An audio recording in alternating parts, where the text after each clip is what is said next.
Gold, trusted gold buyers. మీరు తాకట్టు పెట్టిన బంగారాన్ని విడిపించి ఈ రోజు ఉన్న మార్కెట్ ధరకు కొనబడను.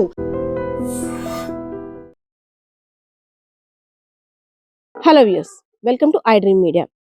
భూమి మీద జన్మించిన ప్రతి జీవికి కూడా మరణం అనేది తథ్యం. సో ఆ మరణం అనంతరం కూడా సమాజానికి ఉపయోగపడే ఆ మరణం లభిస్తే ఇంకేం కావాలి చెప్పండి. అలాంటి అవకాశం కూడా కొన్ని వేల మందిలో ఒక్కరికే అవకాశం కూడా వస్తుందనే చెప్పుకోవచ్చు. రీసెంట్గా విజయనగరం జిల్లా బొబ్బిలి నియోజకవర్గానికి చెందినటువంటి రాజంపేట ప్రాంతంలో ఉన్న జ్యోతి అనే మహిళ మృతి. సో ఏ కుటుంబంలోనైనా ఒక వ్యక్తి చనిపోతే ఆ వ్యక్తికి సంబంధించిన కర్మకాండలు అన్నీ కూడా శాస్త్రోక్త ప్రకారంగా చేయించడం ఒక్కొక్కరి కుటుంబంలో ఒక్కొక్కరు ఒక్కో రకంగా చేస్తుంటారు. ఎందుకంటే చనిపోయిన తర్వాత కూడా అంతే గౌరవంగా వారి యొక్క కర్మకాండలు నిర్వహించాలి. వచ్చే జన్మలో కూడా వారికి ఎటువంటి ఇబ్బందులు ఆటంకులు రాకుండా ఒక మంచి పునర్జన్మ రావాలి అనే ఆశలతో ఒక్కొక్కరు ఒక్కొక్క రకంగా ఆలోచిస్తుంటారు.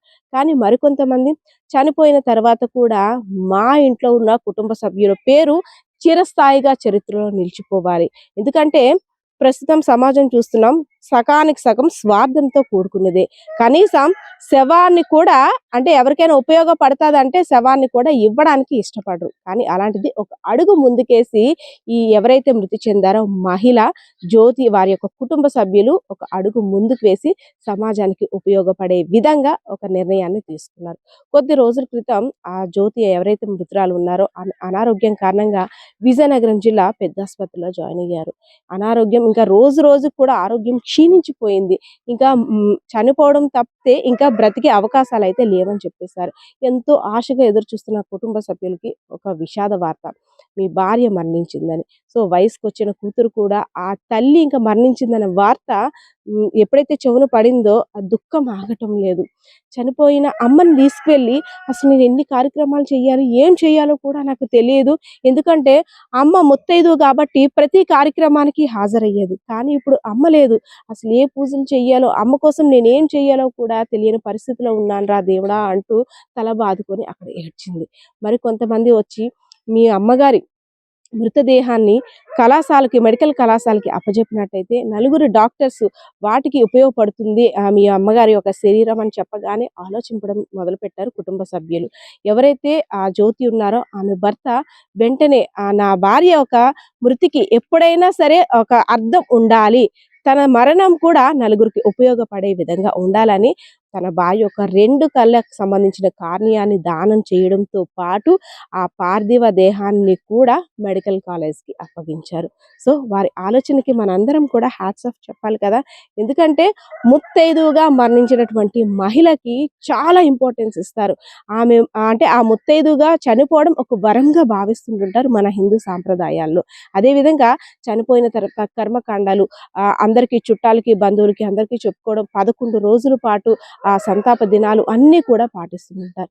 కానీ అటువంటిది ఆ మృతదేహాన్ని అలా ఆసుపత్రిలో వదిలేసి అలా నిలువు బట్టలతో ఇంటికి వెళ్ళి ఫోటో దగ్గర దీపం పెట్టేసి దండం పెట్టుకొని, అమ్మ నిన్ను ఒక నలుగురికి ఉపయోగపడే విధంగా మేము తీసుకున్న నిర్ణయాన్ని తప్పకుండా నువ్వు స్వాగతించాలి అనేసని ఆ కుటుంబ సభ్యులు ఆ తల్లి యొక్క ఫోటోకి దండం పెట్టుకొని తమ సంతాపాన్ని తెలియజేశారు. సో ఇదంతా చూసిన తర్వాత నిజంగా కళ్ళమ్మట నీళ్ళు వస్తున్నాయి. ఎందుకంటే తల్లి చనిపోయిన తర్వాత ఆ కుటుంబ పరిస్థితి ఎలా ఉంటుందో అందరికీ తెలిసింది. ఎందుకంటే ఇంట్లో మహిళ చనిపోతే ఇంకా ఏ పని కూడా చేయడం చేత కాదేమో భయపడుతుంటాం. అలాంటిది ఆ మహిళ చనిపోయిన తర్వాత కుటుంబ సభ్యులు ఆ స్పాంటేనియస్గా వైద్యులు సూచించిన నిర్ణయాన్ని యాక్సెప్ట్ చేయడం, ఆ మృతదేహాన్ని అంతే బాధ్యతగా అప్పజెప్పడం, నిజంగా వాళ్ళ నిర్ణయాన్ని మాత్రం ప్రశంసించక తప్పదనే తెలుస్తుంది. సో దీనికి సంబంధించిన డీటెయిల్స్ అయితే మాత్రం డాక్టర్స్ మాట్లాడుతున్నారు, వాళ్ళ మాటల్లోనే విందాం. ఈరోజు మన దగ్గరికి ఇళ్ళ జ్యోతి అనే ఒక ఫీమేల్ పేషెంట్ హాస్పిటల్లో డెత్ కావడం వల్ల వాళ్ళ కుటుంబ సభ్యులందరూ ఇక్కడికి వచ్చేసి మా యొక్క ఈ జ్యోతి అనే ఈ బాడీని మీరు మెడికల్ కాలేజీకి అనాటమీ పర్పస్ కోసం యూజ్ చేయవలసిందిగా వాళ్ళు కోరడం అనేది, వారి కోరిక మీదుగా మేము మా పై అధికారులకు తెలియజేసి ఈ బాడీని మెడికల్ కాలేజీ అనాటమీ డిపార్ట్మెంట్కు ఇప్పుడు పంపిస్తున్నాము. ఈ విధంగా చాలామంది మోటివేట్ చేస్తే కనుక సమాజంలో ఇంకా ఎంతో ముందుకు పోతామని నేను ఆశిస్తున్నాను. మన జీజీహెచ్ ఆసుపత్రి నుండి ఈ రెడ్ క్రాస్ వాళ్ళు ఫోన్ చేశారండి, ఇలా బాడీ డొనేట్ చేస్తామంటున్నారు, దాని ప్రాసెస్ కంప్లీట్ చేయాలని చెప్పి ఫోన్ చేస్తే ఈరోజు మార్నింగ్ రావడం జరిగింది. ముందు రెడ్ క్రాస్ వాళ్ళు ఏం చేశారంటే ఆవిడ తాలూకా 2 కార్నియాలు తీసుకున్నారు. అనంతరం ఏంటంటే వాళ్ళ కుటుంబ సభ్యుల సమ్మతి మేరకు ఆ భర్త కూతురు సమ్మతి మేరకు ఆ బాడీని మెడికల్ కాలేజీకి అప్పగించడం జరిగింది.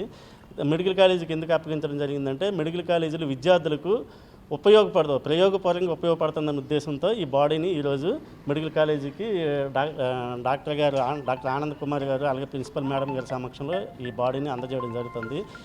ప్రజలందరికీ ఒక విజ్ఞప్తి ఏంటంటే ఈ విధంగా బ్రెయిన్ డెడ్ అయిన వ్యక్తులు ఎవరైనా ఉంటే వాళ్ళ అవయవాలు అయితే పనిచేస్తే అవయవాలను గంటల వ్యవధిలో తీసుకుంటారు. ఒకవేళ అవయవాలు ఇవ్వలేని పక్షంలో బాడీనైనా కనీసం మట్టిపాలు చేయకుండా అగ్నికి ఆహుతి చేయకుండా ఈ బాడీని ఈ విధంగా డొనేట్ చేస్తే మరి భవిష్యత్ తరాలకు మెడికల్ విద్యార్థులుగా తయారు చేయడానికి అవకాశం ఉంటుంది. కాబట్టి ప్రతి ఒక్కరు కూడా బాడీని డొనేట్ చేయడానికి రావాల్సింది కోరుతున్నాం.